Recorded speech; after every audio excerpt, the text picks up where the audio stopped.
Over the past few years, everything has changed. Where and how we work and live, the way we collaborate and measure success, and the emerging technologies we use to get it all done. Welcome to The Bridge.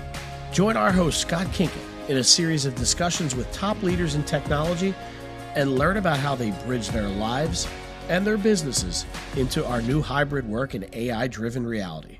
Our hope is that the insights and experiences will help you on your journey in business and in life from who we were to who we are today. And maybe it'll help you get better prepared for whatever comes next. The Bridge is a service of Bridgepoint Technologies, the nation's leading IT advisory firm. Bridgepoint helps business leaders evaluate, procure, implement, and manage technology and customer experience solutions with a focus on realizing sustainable results for your business growth. And now, here's your host, Scott Kinka. AI is poised to change the way we work at a level nearly as transformative as the way the pandemic changed where we work. While the focus naturally is on the real world applications of AI, there's been little discussion about how AI is transforming the way we support these applications, how they're processed, connected, powered, cooled, and ultimately kept online. Modern data center co-location started appearing in the late 1990s, along with the dot-com explosion. And for many years since has been a real estate business, right? Power, ping, pipe. But AI is pressuring the very construct of the traditional data center and forcing innovation in co-location and data center at a pace not seen since the last century. My guest on this episode is Ryan Mallory. He's the COO of Flexential, and he's right in the middle of that data center transformation, or what he and I called on this episode a renaissance.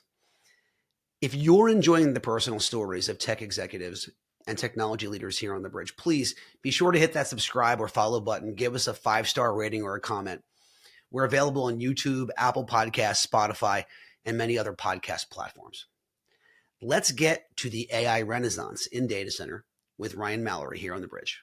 Well, hi, and welcome to another episode of The Bridge. My guest on this episode is Ryan Mallory. He's the COO of Flexential. Ryan, thanks for joining us this morning.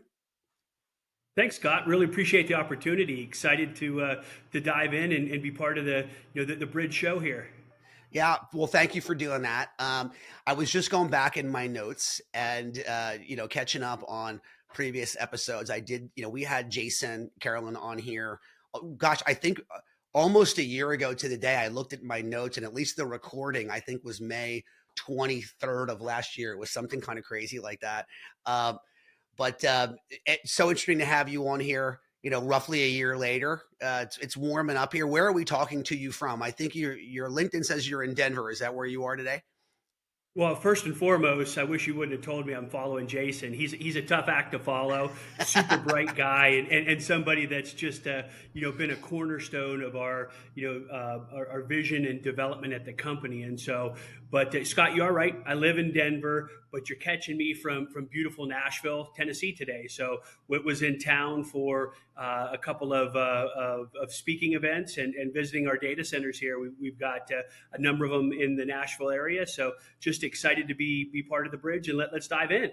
Yeah, Nashville is one of my favorite towns in America. So I love that too. It's exploding down there from a growth perspective. You guys, your footprint is expanding. Is it expanding down there in the Nashville market as well? Absolutely. And so, I always judge cities by the number of cranes that they have up in the downtown. They're everywhere here. Every time I come, it seems that there's a new high rise. And what that really means is, hey, listen, there's a lot of people, there's a lot of industry, there's a lot going on in Nashville. And so we have, 6 data centers here in the Nashville metro area. And we're going to expand and put more in here. And so we're actively in the market looking for, more real estate and more power. And, this is a market that, when we look at, we always try to view our expansions on market sensing from what our customers want, what our partners like y'all want, and really go out there and meet those demands. And this is one of them. And so we've got a lot going on in the industry. We're expanding a lot in core markets like Hillsborough and Denver and Atlanta. Yeah. And this is going to be one that you're going to see some more news from us in the near future. Perfect. Well, we'll unpack a little bit of that expansion and what's driving that in a couple of minutes. Our guests don't know you. So let's start there. Ryan, tell us, I mean, Sure. you're the CEO at Flexential. You've been there for 4 years, but walk us back through the journey, if you would. How did you land where you are now? Great, and I'm somebody who's been in the industry for a very long time, and somebody asked me not too long ago, hey, when did you start in the tech space, data center space? And I've been doing this for more than 25 years, and it really started on the network side, really diving in when the internet was launching, commercially, UNet, MCI WorldCom, those types of companies. Then made the jump into cable and wireless Americas, and that's where I really got exposed to the data center industry.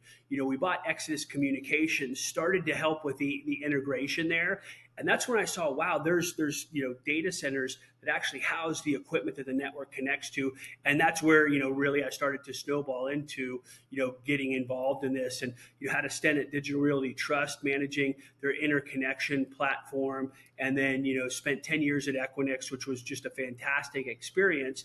And when I had the opportunity to look at Flexential, it had all those same characteristics that Digital Realty had, that Equinix had when I started there. It was a company that was on the cusp of building a very, very strong platform oriented architecture. They had large scale data center capabilities, but they had a really strong talent pool to help launch it into that next level of technical relevance. And so it's not just the data center, it's the FlexAnywhere platform as well. And that's what got me so excited about coming over here. It was just this opportunity to be able to drive not only space and power, but this solution-oriented architecture that we're really putting out to the market right now. And so, we've been catching some tailwinds out there, and it's been a great ride for 4 years. That's awesome.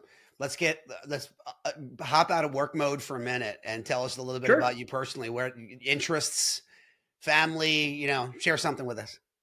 You bet. So I'm a huge outdoors person. Anything outdoors. That's one of the main reasons we live in Colorado. So love to snowboard, love to whitewater raft, love to fly fish, love to hike. You name it, outdoors. I'm into it. Married, got 2 kids. My daughter just graduated from CU Boulder. She's actually going to go into the tech industry. She's going to work for HashiCorp, cloud orchestration company that's awesome. Now in the process of being purchased by IBM. And my son's a junior at St. Joe's in Philly. Big time lacrosse player, and he's going to work for a capital markets firm this summer. So he's in the mix too. So super excited, proud, and just blessed to have a great family. And my wife supports me being out and able to go out and do what I do and really help keeps us all on track. So St. Joe. So I'm talking to you right now from my home in Westchester, Pennsylvania, which is just outside of Philly. Yeah. So, and my undergrad was at LaSalle, which is literally right up the road from St. Joe. So, man, I have a lot of history of drinking in frats at St. Joe's. I'll just say that. Yep. I've become familiar with the main line. Let's put it that way. Since he's been there for sure. That's awesome. So it's funny to have picked that up. So, getting back to you, I mean, you've been in the data center space for quite a long time. You mentioned, it's a who's who of the, domestic, headquartered, I would say. None of you are exclusively domestic anymore, but the big data center providers that are headquartered here in the US. That's awesome. But as a leader, what's your superpower? Where are you, where do you lean in? It's interesting because I think as we all mature through our leadership journeys, they become different things. Early on, it was really about being a technical expert on trying to develop the best technical teams that were out there. Now it's just trying to help develop people, and it's really about how do you help develop the best teams that you can find and help those people grow. I've really pivoted to have more of this mindful approach to my leadership style. And, I'm a huge student of Lencioni and his 5 dysfunctions, and everything focuses on trust and constructive conflict or feedback. And so, it's really that this concept of, hey, how do you have the right leadership mindset then how do you work on the business, then in the business. And it's really about how do you package that together and help everybody around you. And so, it's really about the development and growth of the teams that, I help focus on directly, but also the organization as a whole. And so I've been super fortunate to have great leaders, in my past that have helped me develop. Steve Smith, who is the CEO at Equinix, and then Charles Myers, who's now the CEO at Equinix, are two of my mentors that have just been fantastic in helping me grow and develop these styles. Yeah, that's awesome. And totally agree. Our CEO, his catchphrase is "best team wins." Just he's a, Totally. you know, good old coach and playing basketball. He's a hoops guy. There, that's it constantly shares that. It's definitely about the people. I love the insight. Super cool. Yep. Tell us about, I would venture to guess that many of our listeners are familiar with Flexential. And if they follow the show, perhaps they caught the Jason Carolyn episode that we did a year ago. But for those that don't, can you give us, we're in the elevator, give us the Flexential story. Sure. Flexential is a company that was evolved from two regional players that were out there, Peak 10 and ViOS. So they came together, and we have a very distinct product offering around scaled edge for 250 kW and above type deployments, retail deployments for co-location, and then our cloud and data protection. And so we're a company that focus on this huge vacuum gap in the market to address not only the small and medium enterprise, but also that scaled edge deployment. And so, we're different from the standpoint that we've got a platform that operates not only the data centers and the network, but we're here to help fill that void where everybody who's chasing those hyperscale opportunities are leaving on the table for us. And so, really, really strongly positioned out there. Got it. And I asked the same question about Flexential. What's the superpower in your mind? What's the one thing that differentiates you? The people. Yeah. This is a company that I have team members that have never had another job, and so to me in today's day and age, it just blows my mind, because when I talk to these individuals and it's been a roll up through acquisitions, but they're like, yeah, I've been here for 27 years. And it's like, wait, what? That's as long as my entire career, and Yeah. you never wanted to do something else. And, we're not without our challenges. It's work. It's called work for a reason. But, these are people that are so dedicated, and they're so committed, not only to the business, but each other, that it just creates such a special place to be part of and really help the company grow and move to that next level. Yeah. When we talked, Jason and I talked last year, quite a bit of our conversation was about this. We sort of label a technology, and then we run there, and everybody goes and gets some, and this was very much what happened in cloud. My Sure. perception, and Jason shared the same. And at the time, he's talking a lot about just your whole story was around hybrid, right? It was or repatriating workloads out of hyperscalers and back, and figuring out sort of how to have all of that stuff live neatly together, depending on where it is. Is that still a trend for you guys? Is that a lot of the conversation you're having today? It is from the standpoint of our enterprise pursuit. And so, Yeah. but there's this thing that's popped into the market called AI that's also catching a lot of attention out there. Yeah. And so it's influencing those enterprise conversations, but it's also influencing what the market's doing as a whole. And so we haven't lost focus, and you haven't seen us run to just go do these, 50 to 100 to 200 megawatt type deals. What you're seeing in AI right now is very similar to what we saw in public cloud in 2015.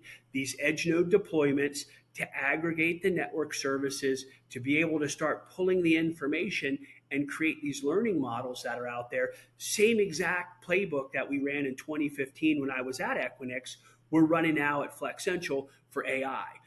we're Yeah. tying that into this FlexAnywhere platform, so you have the ability to utilize, your legacy private cloud, public cloud infrastructure. So think of it, CPU components to now this GPU buzz that's out there. And so having these edge deployments are just as important as having those early on ramps. And Flexential was very fortunate that we caught those tailwinds early on, partnering with companies like yourself Yeah. that were just we rely on these partnerships. We don't ever try to attack this alone. You guys are great partners. We partner with a lot of people in the industry to help address that. And we value that, and that's what makes this time so exciting. Yeah. I mean, completely. And it's super interesting too. I hadn't even thought about what you were talking about, because you guys have had some significant wins. We've been involved, in deals with you with the Yep. AI companies themselves. I mean, you've announced a couple pretty big ones recently with, on the AI platform providers. Can you talk a little bit about that? Yep. Yeah, and so what we saw early on is companies like CoreWeave, Applied Digital, Yeah. they were coming out, and Flexential is a pretty conservative company, and so we started to look at them, and we didn't want to get bit like a lot of companies did with some of the crypto buzz, or some of Yeah. these other trends that people saw that were a little flash in the pan. So we took a very, very programmatic approach to this and just made sure that, hey, what's the company history? What kind of deployments are they trying to really launch out there? What type of contracts do they have with upstream providers? And that's what really opened our eyes to, hey, this is the same type of technology deployment model that we saw with public cloud. Then you start to get into, hey, what type of allocations do they have from NVIDIA or AMD or others, Intel out there, to say, hey, listen, can they actually get these chipsets? Once we started to build this picture, we said, hey, wait a minute, this is different than a crypto flash in the pan, or some Yeah. advertising flash in the pan networks we've seen in the past. So we got in, we were conservative. We didn't get well over our ski tips, but we started to craft these edge aggregation points, and that's really been a cornerstone for us to go forward. Rising tides lifts all ships, and so we've been fortunate to get on the front end. We've got a lot of production aggregation going on. The demand's still there. We're going to see this evolve for the next 10, 12 years, 15 years. So it's not going to stop, because we're seeing just the level of interaction with AI, not just on the hyperscaler side, but we're seeing it in our enterprise vertical as well. And so kind of pivoting back to that conversation around repatriation from the cloud networks and such, the enterprise are starting to embark on this CPU processing phenomenon that's out there. We're seeing it heavily being utilized in healthcare. We're seeing it in fintech. We're seeing Yeah. it in other aspects. We're using a ton of it ourselves to help with our our customer experience teams, with our sales organizations, etc. There's a lot of data out there we're trying to aggregate and understand. So it's Yeah. super interesting and exciting. Yeah. So it's not just the AI companies themselves that are driving footprint and power consumption for you guys. It's the enterprises who need places to put this data as well. So that's creating a crunch. I mean, are we in a mode where you guys are building as fast as people are or people are consuming it as fast as you're building it? Like, is it because your expansion's been dramatic of late? Yes. Yeah, absolutely. We're in a proverbial gold rush for Yeah. space, more so for power. And that's what's happening right now, because you're having these workloads that take on the AI side and the GPU side, that take so much more power, which Power. takes Yeah. more space. So that's consuming a lot of the capacity out there. Again, we don't go pursue these really big deals. We're looking for these edge aggregation nodes, and inside our facilities, we do have large footprints, 2 to 10 megawatts, but we keep a portion of each one of our facilities for that sub 250 kW type customer, because that's really important to us. And so there is that mix out Yeah. there, but it's a gold rush, and we're seeing deals that are being purchased right now out in 27, 28, and people are talking about, okay, great, what do I need, or what should I need in 29 and 30? And historically, that's just not something that we contemplated for a Yeah. company of our size, 42 data centers across the United States. but now we are, and that's why we've got large scale expansion happening in Hillsboro, Oregon. We're on our fifth data center there. We just announced that it's 54 megawatt facility there. We've just announced last week a 22.5 megawatt facility in Denver. We've got two facilities under construction in Atlanta. Like I said earlier, Nashville's on the list. Yeah. Florida, we've got several others in the Midwest. So this is the time to really get focused, catch those tailwinds, and go. And so we're super excited about it.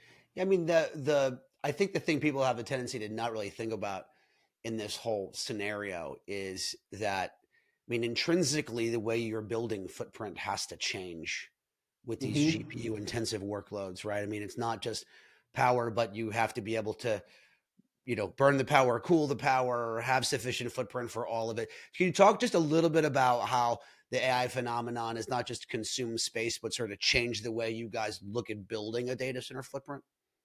Absolutely. And so, fortunately, Flexential had a design that was building at 50 kW per cabinet. We've been doing that high performance compute type design for 10 plus years. Yeah. The industry was just taking a little longer to catch up with that. And so, fortunately, we're able to do that, in our standard format today.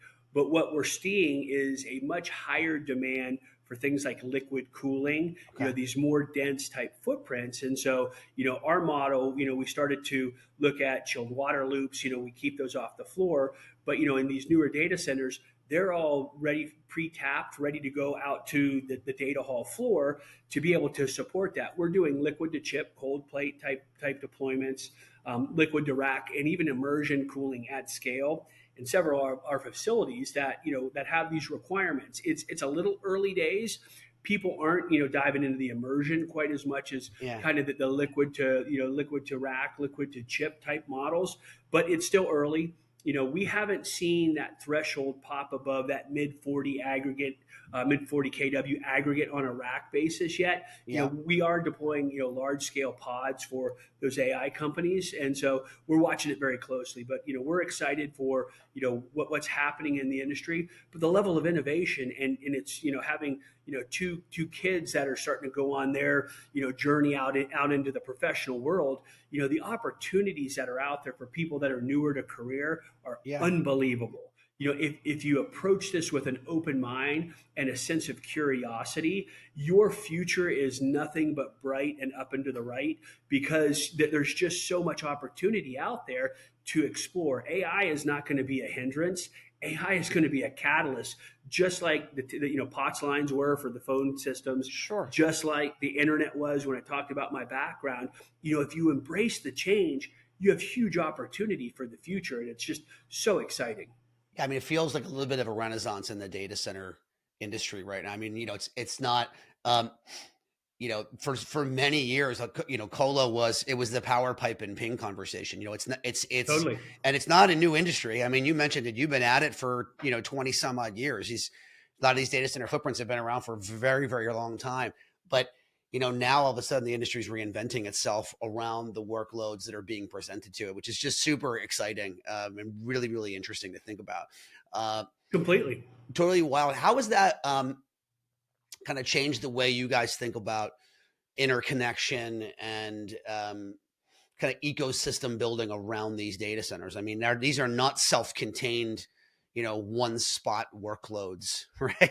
They're interconnected with front ends and tied in across the business. And, share a little bit with me about how you guys think about the connection, network. I think you guys, you talk about Flex Fabric at your core, right? Can you talk a little bit about that? Yep. Absolutely. And so this is where we're very much different than a lot of people out there. We're not just interested in, kind of the set and forget large scale workloads. We're trying to create that ecosystem. And, mentioning Jason from earlier, his vision around the FlexAnywhere platform and building that network backplane provided a catalyst for us to launch this Flex Fabric concept. And so single port aggregation, where you can connect to your public cloud assets, your private cloud assets, but also your AI cloud, your AI infrastructure cloud assets, but also access to public internet. But we're flattening the data center market in the United States. And basically you can look, act, and feel like a tier one service provider or the largest IT organization out there, because you can now distribute your architecture in a way that meets all the needs and requirements of any type of compliance, any type of access capabilities, any type of cost structures that are out there with this network and Flex Fabric component that's out there. It's all coming through our FXP, our Flexential experience portal, where you can order the capabilities and services online. So it's super dynamic, and that's we want that ecosystem effect. We want people to come in and be able to interact with each other and be able to purchase the type of capabilities that they would out in the public markets through a contained ecosystem and feel comfortable doing so. And so this is where just having a good group of leaders to have this vision and then being able to execute on it with a strong team has just been really a catalyst for the business. Yeah. So said super simply on that, the Flex Fabric and the portal experience and the entire, people come into your data centers, they connect into your fabric, you're connected to everybody else, and they're just point and click, effectively establishing connectivity out to public clouds, out to application providers, out to people within their own ecosystems that are already on your fabric. Yep, spot on, Scott. That's exactly the right way to look at it. Yeah, I mean, just think of the years, getting back to the power pipe and pin conversation we were having, just thinking back to the cross connect days alone, right? Like of not doing that logically. You're like, hey, I need you to, I'm going to drop off in the meet me. And then can you pull me a pair of fiber into the, like, wow, it's changed so much. And it's just exciting to see a business that's been around for quite some time going through, just continuing to innovate.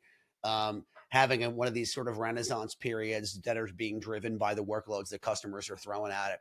Super interesting. Yep. This may be a fun moment then to transition to some fun questions because sure. I think it's an interesting little parallel here. One of the questions I like to ask, it feels like maybe we may have already answered it, but you don't have to give the technical answer, is I'm looking for like a shameless prediction from you. We're going to come back and look at this episode later. Give me something in the next, 18 to 24 months. Doesn't need to be technology and business, but it certainly can be. I mean, you can make a sports prediction. Doesn't matter. Throw something up against the wall for us. Steelers will have another mediocre year.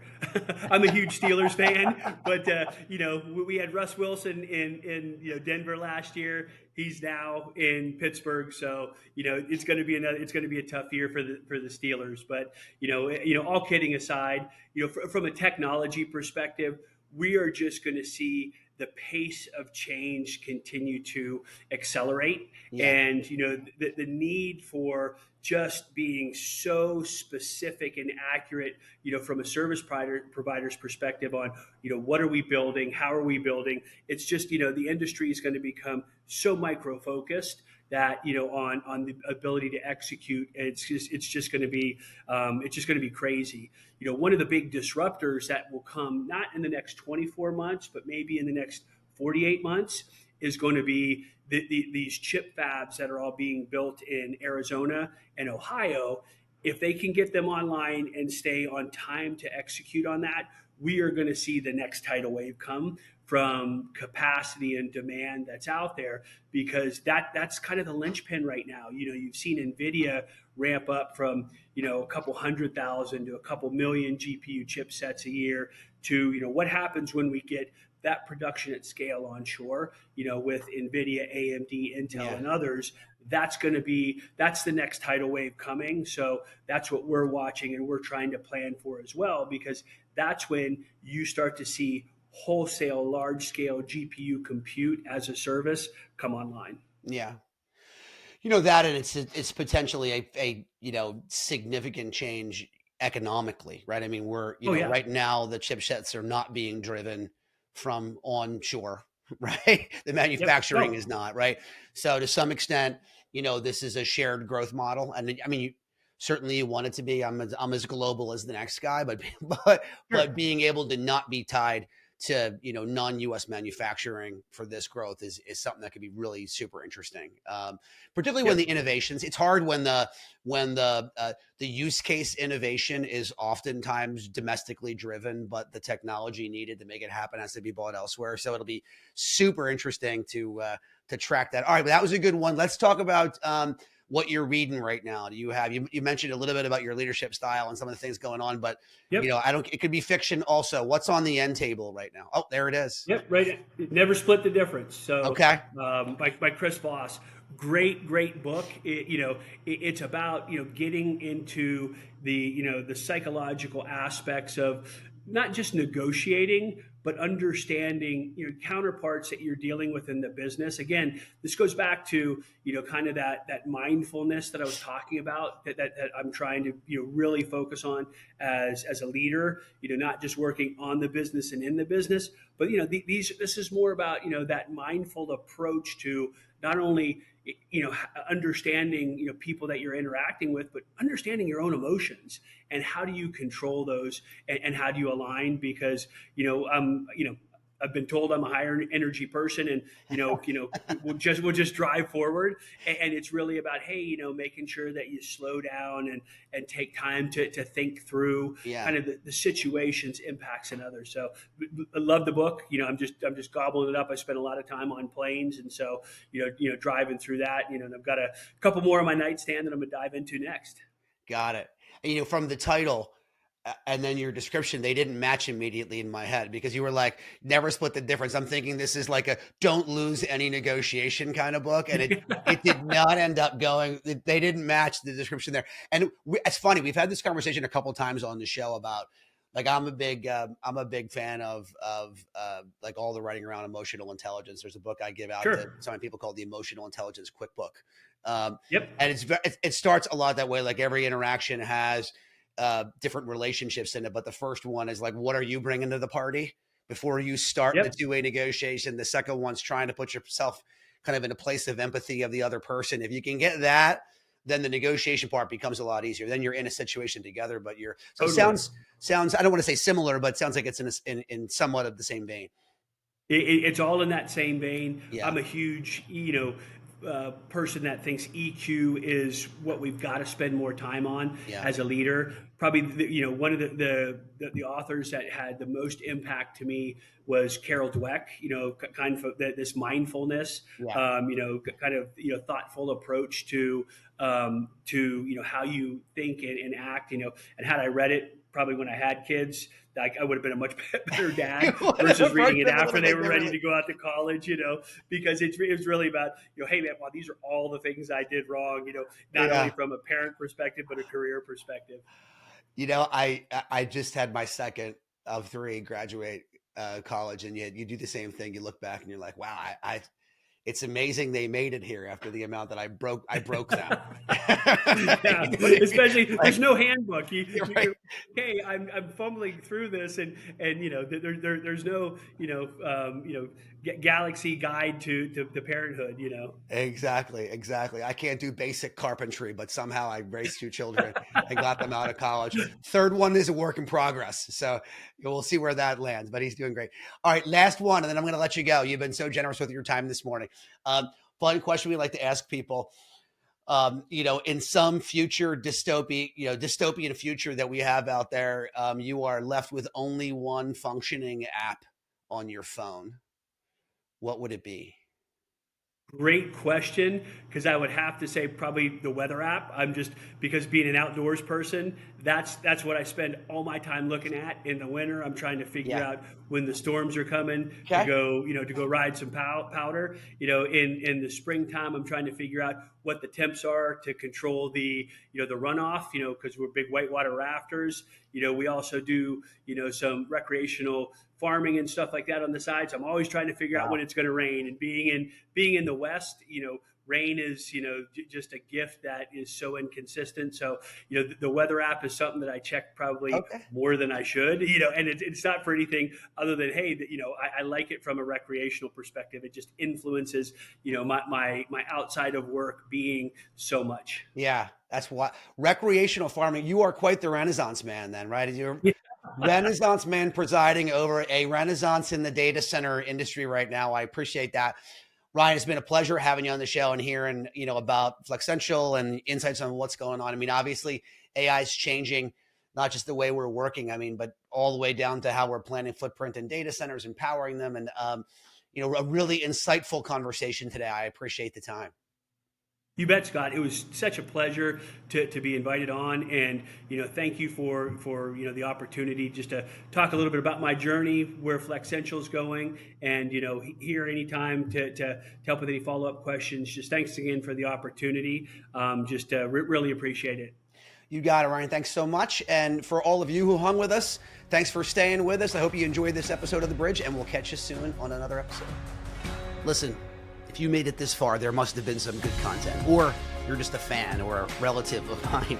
In either case, we appreciate you spending your most valuable asset with us, your time. We don't take that lightly. We'd also like to say one more time that we're appreciative of Bridgepoint Technologies and their belief and sponsorship of this show. We hope that if you or someone you know is thinking about your company's digital transformation, or simply the next IT project that you may not have the resources, budget, or time to get to, I'm sure that Bridgepoint, one of the country's fastest growing technology advisory and procurement firms, can help. Check out bridgepointtechnologies.com. Don't forget the E on Bridgepoint, or simply reach out to me at Skinka, SKINKA, at bpt3.net. Also take a minute, please, if you would, to give us a 5-star review on your favorite platform. It helps give us the visibility to reach other people like you. Thanks for listening to this episode of The Bridge. I'm Scott Kinka, and until next time, there's a lot of noise out there in business and in life. Do what you can to be the signal. Thanks.